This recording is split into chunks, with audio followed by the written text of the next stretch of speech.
knew my name. Huh? When you kicked my door, you lot knew my name. I didn't say anything, mate. Straight away, you said, Kaydon, stay there. Okay. Just relax, mate, alright? I'm not. So guys, I'm going to try my hand at making mini little documentaries from cases from yesteryear. So here's an example that I'm going to be doing today. So let me know in the comments below what you think. And also follow my other channel called Crimecast, because I'll be doing this kind of stuff over there and keeping this one here for news reports. But I just wanted your feedback to let me know how it sort of goes. So this next one.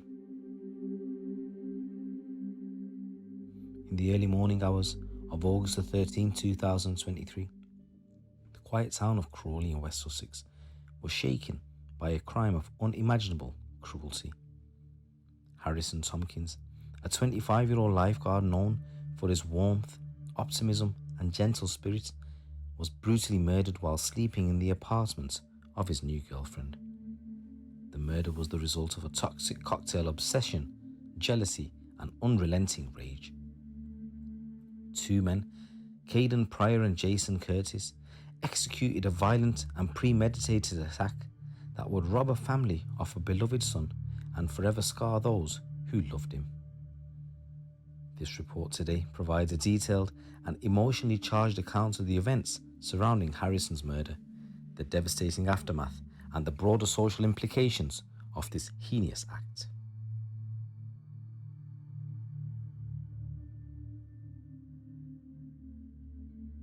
Harrison Tomkins was more than just a name in a news headline. He was a vibrant, kind-hearted and generous young man with a promising future. Described by friends and family as funny, dependable and full of life, Harrison worked as a lifeguard, dedicating his time to helping others to stay safe. His easygoing nature, infectious smile and calming presence made him a cherished member of the Crawley community. Harrison had recently begun a relationship with Alicia Perrin, a young woman trying to move forward from a turbulent past with a violent ex-boyfriend, Kaydon Prior. What began as a hopeful new chapter in Harrison's life would tragically end in the darkest way imaginable.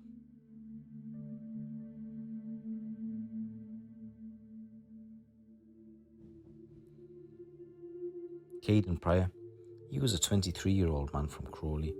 He was a deeply troubled individual consumed by jealousy, possessiveness and rage.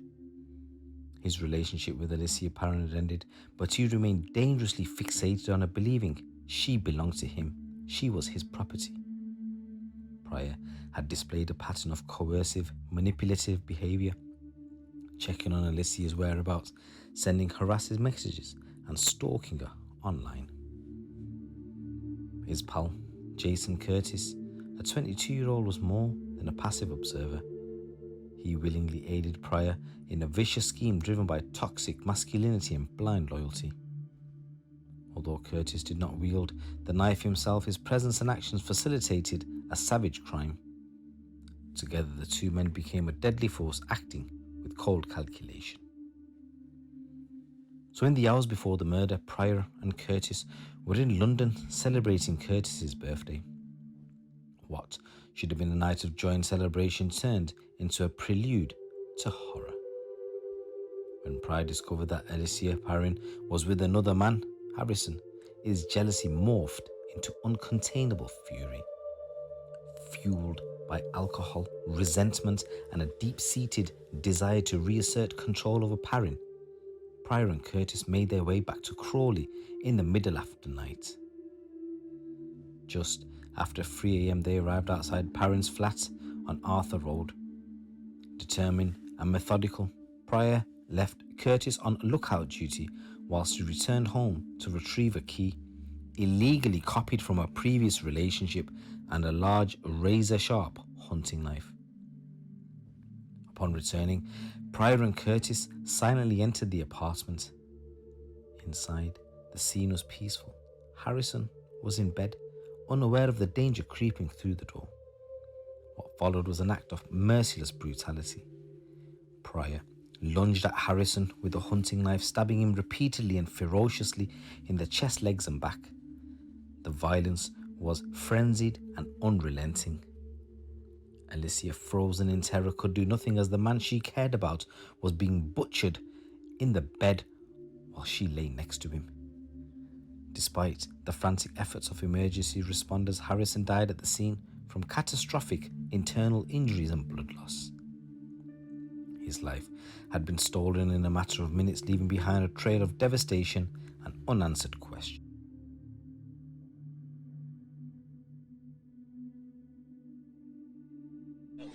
Yesterday, my birthday today, went out last night.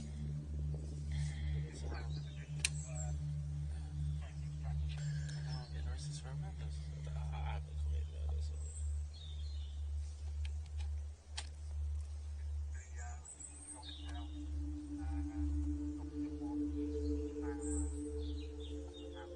The chap that we saw you with, do you know where he's gone?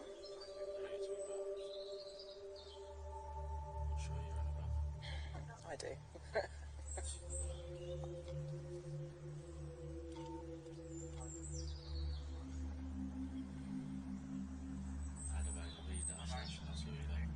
Scared when I saw you, I don't even know what's going on or whatnot. Okay. Has anyone said the words yet? No. Right. You're under arrest on suspicion of murder. You do not have to say anything, but it may harm your defence if you do not mention when questioned some features of the law, and if you do so, may be given evidence. Your arrest is necessary for the prompt and effective investigation of this offence by way of safe interview and secure evidence. Prisoner secure. Thank you, mate, I've got it. Right, next to you, David. Grab it. Let's get him out into the communal lobby.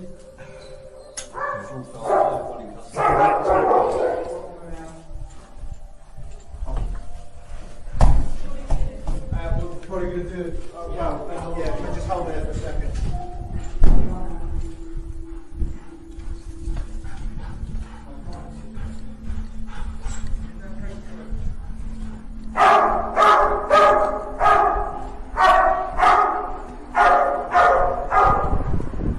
Right, okay, just mind your steps here, mate.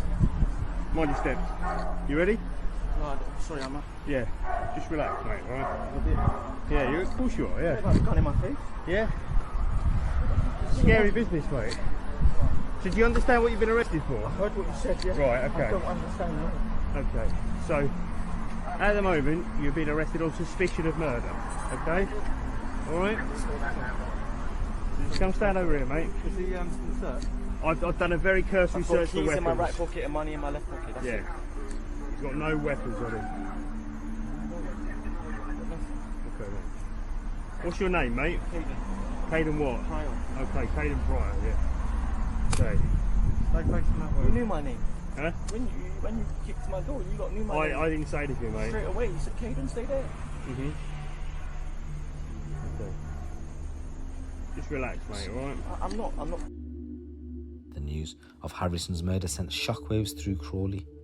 Family, friends, and community members were left reeling with grief, anger, and disbelief. His parents described him as a precious son and a protective older brother, someone whose presence lit up every room he entered. The violence and seamless way in which he was taken left them with emotional scars that will never fully heal.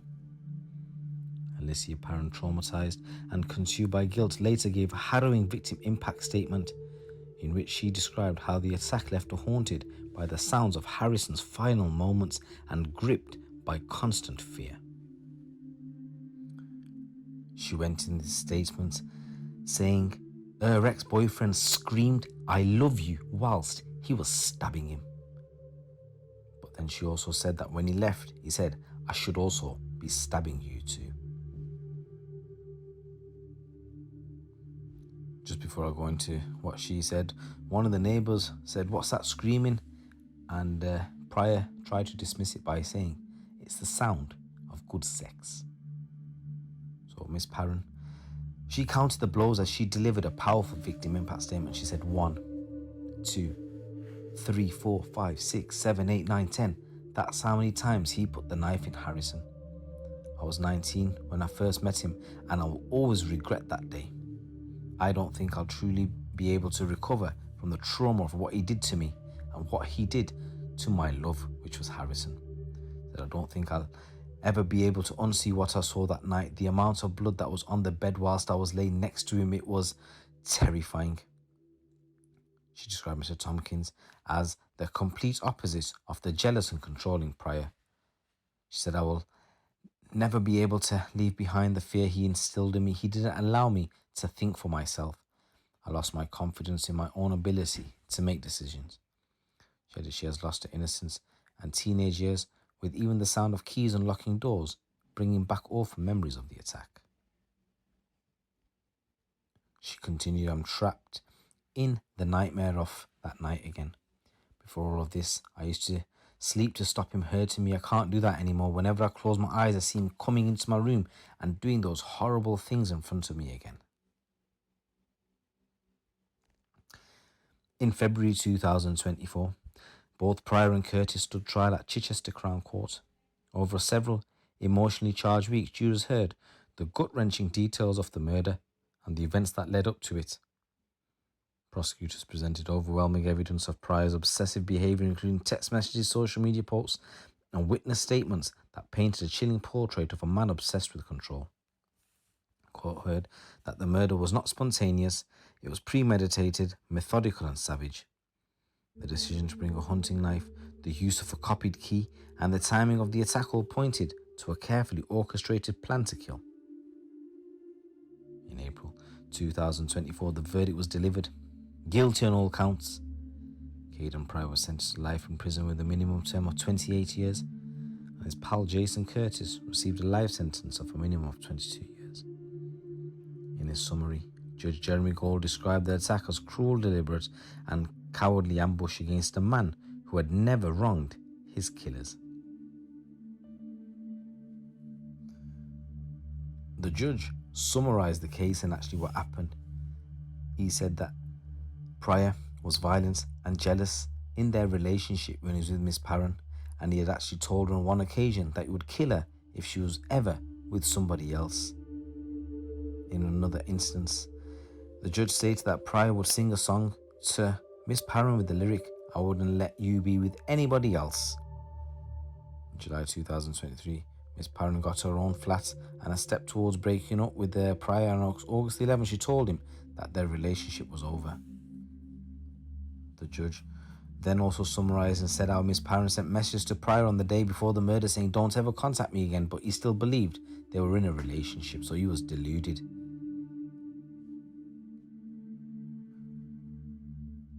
The judge also summarised an incident where Prior was sent a video of Miss Parron kissing another man in a nightclub that led to him saying, letting guys kiss you and that, yeah, that's absolutely wrong. I literally can see what you're doing, snogging next man's and that, yeah. In his final statement, the judge Jeremy Gold said that this was a dreadful crime. He said this was carefully planned and it was the executing killing of a young man who neither of both of you guys knew or had any sensible reason to want to hurt, let alone kill.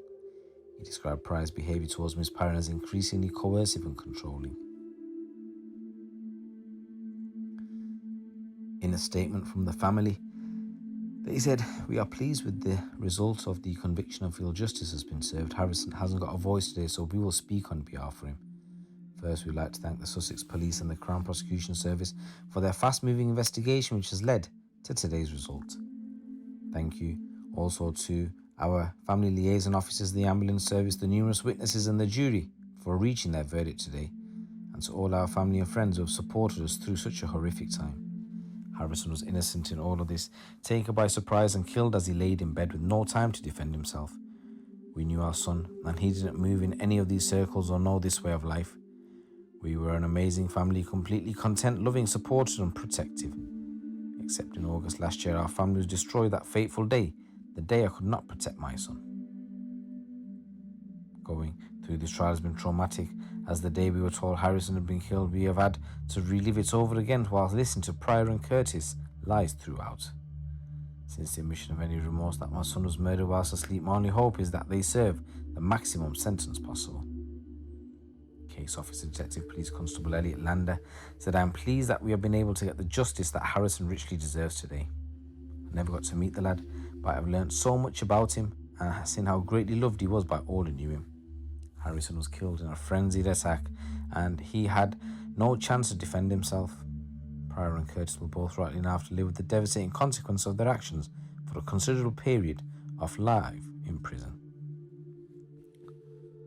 So Harrison Tomkins' death is more than an isolated tragedy. It's a chilling reminder of the deadly consequences of coercive control and obsessive behaviour in relationships. Prior's refusal to let go, combined with a warped sense of ownership over Alicia Parent, led him to commit a brutal murder. This case has drawn renewed attention to the importance of recognising and addressing psychological abuse, especially coercive control. This form of abuse, often subtle and insidious, can escalate into physical violence when unchecked. Advocacy groups across the UK have used Harrison's story to push for more resources, education and legal protections for individuals trapped in manipulative and threatening relationships. So the murder of Harrison Tomkins was a cruel and cowardly act that cut short a promising life and devastated an entire community. His story is one of innocence lost, of love turned lethal, and of society still grappling with the realities of intimate partner violence. As the Tomkins family mourn their unimaginable loss, and as Alicia Parkin seeks to rebuild her life, the legacy of Harrison's tragic death may yet inspire greater awareness and reform. Though justice was served in the courtroom, the emotional toil remains immeasurable. Harrison's memory lives on in the hearts of those who knew him, in the fight against domestic abuse, and in every conversation that seeks to prevent such a tragedy from happening again. I just want to say rest in peace, and my condolences go out to your family, guys. If you enjoyed this, let me know. If there's any other cases that you want me to cover, please let me know in the description below. As I said, go over to my channel on Crimecast. I'll be doing more stories like this over there, where we look at historical cases and go into a little bit more depth in them. And as I said, this one will just remain as daily news updates. Once again, big respect going out to each and every one of you.